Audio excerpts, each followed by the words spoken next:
Oh, hey guys, welcome back to another match reaction. It's Club Brugge or Brugge, however you say it. Nil and Arsenal 3. Excuse for the messy t-shirt. I was just doing some cleaning just before the game started, and I'm just gonna be asked to change. I should actually be wearing my Arsenal tops. I've got a few, so yeah, probably going forward, I'll probably start wearing them a lot more.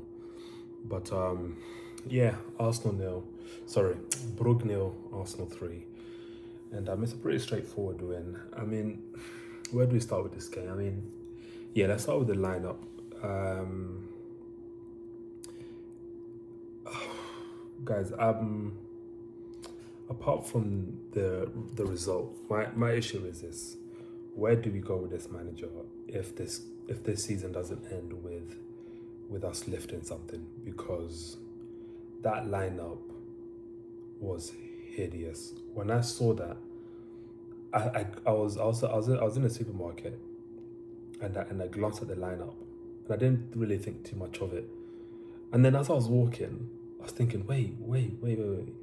Have I seen that right? I saw Norgard, Marino, Odegaard. I was thinking, and Zuben, I was thinking, wait, what are we doing? Like I was so bemused because I was thinking my brain hasn't seen what I think it's seen.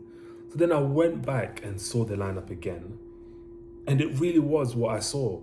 Um, Norgard, Hincapié as our two centre half partnership, and then that stiff midfield of Zubamendi, Marino, and Odegaard. And I'm just looking at that and I'm thinking, this manager, right?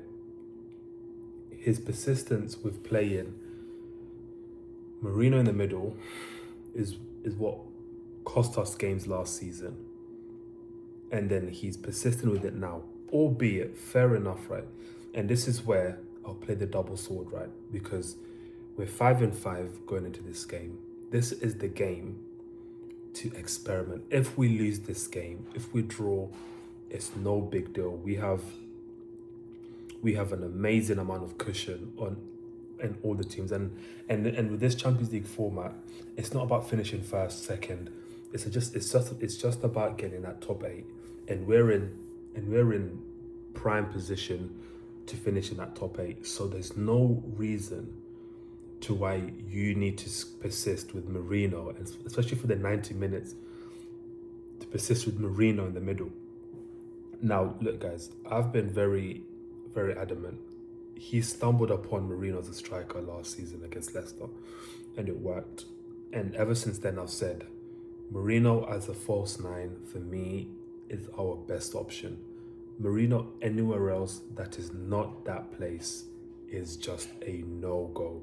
Like he offers absolutely nothing in that midfield. And in the Champions League, albeit is actually a better place to put him there because the tempo is a lot slower. He has a lot more time on the ball. But just in general, my issue with Marino in this team is not necessarily his technical ability. It's the fact that his feet doesn't move quick enough when he receives the ball. There are so many times in that first half and second half where he's receiving the ball and he just doesn't turn. It just doesn't.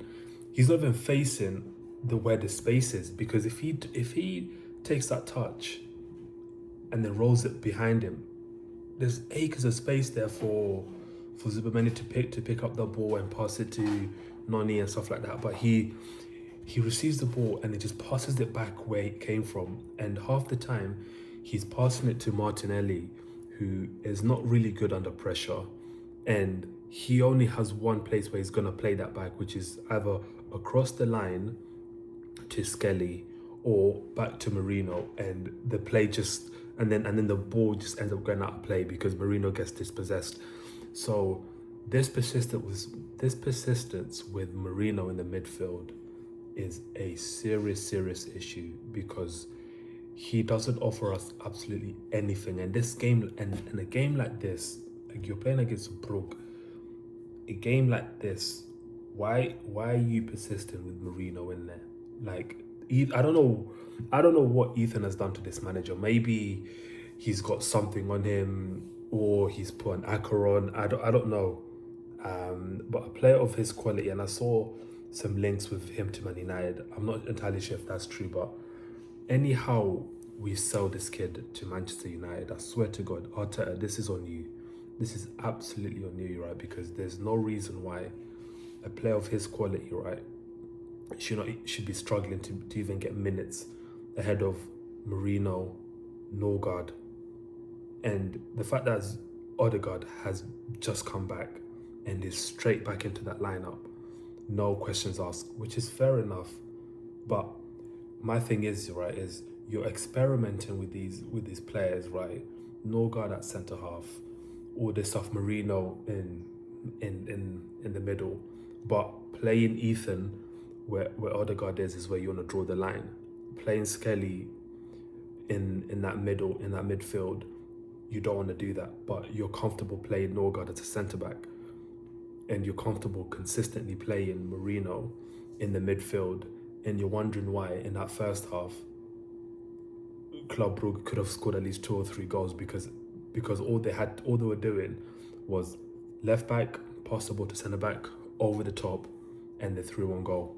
The amount of times that Raya had to parry the shot away or claim the ball because we're constantly on the back foot, and we scored an amazing goal. Well done to Noni. But after that, we were just getting peppered. We're trying to gain control in that midfield, and nothing is coming of sort because you're playing this stiff midfield of Marino and Zubimendi. And albeit Zubimendi's not the most agile footballer, but if you put him next to Marino, he just looks worse. And if you put Odegaard next to Marino, he just looks worse. So it's like that midfield is just a net negative. That midfield should not be something that we're trying at any point, unless it is a throwaway game in the League Cup or a friendly. At any competent level, that trio offers us no balance whatsoever, because defensively we didn't even look anywhere near as competent. And going forward, apart from that amazing goal, fair enough, what else did we create? and when I saw that midfield, I was just thinking, this guy, it's like you haven't really learned from the crap that you're doing last season, because now you're bringing that crap now, and it's like you're telling me, okay, cool, you didn't have a centre half, you didn't have a player in the academy who you could have brought on. Like this, again, like I said at the start of the video, we were 5-5 going into this game. This game, you can play whatever card you want to play, and no one was going to batter an eyelid because we were 5-5. It's a safe game, and albeit we've won, I'm talking like we haven't won, but my issue is that lineup was horrendous. Like what are we doing with that lineup? Like is he, like, I'm confused what he was trying to do with that lineup. Like, okay, I didn't even know Norgard could play centre off. I'll be honest, I wasn't watching much of Brentford last season like that to know if Norgard could play there. But there were so many times when Brugge in the first half were taking shots off, and the initial defender is not initiating that initial press when that ball gets into that kind of danger zone within the edge of the box. When you look at how we defend normally with our centre backs, the moment a player gets into that edge of the box and he's about to line up the shot, it's either Gabriel pulls out of that line and blocks that cross, or someone else comes in there. There's so many times when that ball comes out to the edge of the box and Norgard is there playing mannequin, just holding his line, and Hincapié is doing the same thing, holding his line. And there were so many times they just kept letting off those shots every single opportunity they had. And then going forward, there's literally nothing. Honestly, nothing. Marino, God, This is Havertz 2.0 because when we first signed Havertz, he was playing playing him in the middle. And to be honest with you, the Havertz thing is a good enough reason why he should even be in this job in the first place. But you stumbled on Havertz up playing up top, keep him in there. It's the same thing with Marino. Please, I'm begging you. I don't want to see this guy in the middle. Like, it just doesn't work. And Odegaard as well. He's not a 10. It's so obvious that he's not a 10. He's so much better deeper because he's able to pick up the ball and drive at a much more efficient rate than anyone else that we have on the pitch, even in the club, to be honest. So he definitely should be playing a lot deeper. Who else? Supermendy had a quiet game. He didn't really have much to do.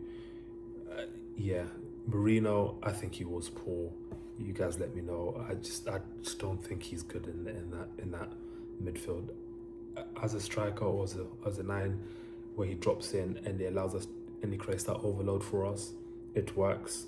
When he has to start in that middle, it's just not. The balance is just completely off. Gyökeres, guys, look, it's time to call it for what it is, and I've said this at the start of the season. This guy is crap. Like, I'll be so real with you, Arsenal fans, right? Gyökeres offers us nothing. Like, I'm trying to be positive, right? And for me, right, it's like I'm not even looking at him scoring goals at this point. I'm just looking at him as, do you bring any value playing up top? Like, in terms of hold up play, bringing our attackers on into the game? Do you help us with keeping the ball on the other side? Like, honestly, nothing. Every time the ball comes to him, it's like he's fighting for his life to make of something. I said it in my earlier match reactions, whether it's a weight thing, maybe he needs to cut the weight a little bit, and maybe we'll help him a little bit more with agility. But he just looks too heavy-footed, and maybe making him a bit more lean will help him. But yeah, him as a striker at this moment in time is looking awful. Like, an injured Jesus who's been injured for almost half the year comes on and looks like a whole new leap of life. Anyone at this point looks like a much better forward than Gyökeres. Even a striker that's not even a striker and has been learning the role for 6 months looks way more accomplished than you. And you're meant to be our main talisman. And I don't know what he's doing. Like, guys, like, why does it feel like, I said this in my previous reactions, why does it feel like every time the ball gets across to the box, he's nowhere near it? Like, he's nowhere near it. And at the first time I was saying that we need to kind of learn to play to Gyökeres and stuff like this, and I was kind of with that in the first couple of games. Then I started to realize none of these balls he's getting anywhere near it. Not even the ricochets, not even the second bounces. He's nowhere near this. Either, I don't know whether he's not reading them, or he's just not getting that, or he's just busy doing WWE with the centre backs, but he's nowhere near any of these balls. And come like 60 or 70 minutes, you're thinking, oh crap, wait, what is he actually offered? But anyways, that's another conversation for another day. I just think the jury's out with this kid, and I personally think he's looking like a serious waste of money. Like, honestly, I can start to see why he wanted Sesko, to be honest with you, because even when Sesko, before he got injured at United, he looked very, very good in terms of his overall play, even without scoring. For me, I look beyond just you scoring goals. Like, what are you actually doing with helping the team? Like, is your technical level good enough in terms of just holding the ball up, progressing the ball? And Gyökeres is just none of those things. I honestly don't know what he does. Like, people say he's running the channels. He's running the channels without the ball. And there's times when he held up the ball and is running in behind Noni. And it's like, no, you should be running towards the goal. You're running away from the goal. look, guys, I'm not a centre forward, far from it, but isn't that just the basic thing? I don't know why you need to overlap Nani. That should be Ben's role to do. You should be making your way towards the goal or curving your run towards the goal. I just don't know. I don't know with Gyökeres, guys. Going on to Nani, he had a very good game, to be honest. He looks more lively than Saka at this point, and I never thought I'd say that, but he does. He looks more productive than Saka. My only issue with Nani is, and it's always been that his end product is just woeful. He's got a great goal today, but there's times in that second half where he just needs to play a nice weighted pass to Marino and he overhits it, and Marino moves like a lorry, so if you don't get that ball to his toenails, he's not going to stretch for that. So yeah, it was a decent performance. Martinelli, yeah, great goal, but he was poor in the first half and then poor in the second half, but that goal kind of helped him a little bit. But yeah, glad Ethan came on. You can see immediately when you add attacking players, your attack just looks so much better in terms of how you're moving and progressing the ball. That midfield, it just looked so dead in that first half. But then when you add on Ethan, and you put Ethan and who else, and Marino, it looked slightly more balanced. Not as great, but you had someone who had that attacking thought of every time he gets the ball, he wants to drive forward, and he's driving forward with intent. A lot of the time when he got onto that ball, Ethan, the pass was nicely weighted to Jesus or to Saka, and it's that linchpin between the defense and the midfield, and that's the sort of player you need in that kind of team. But yeah, it was a good result. On to Inter next, and that's one of those games where you probably don't want to be risking. But at the same time, look, it's 6-6. You can afford to lose that game, and you can start to experiment. But Norgard in the defense, yeah, just get someone in the academy. I'll be so real. Calafiori was there, just playing him, to be honest. But yeah, I'll see you guys at Wolves.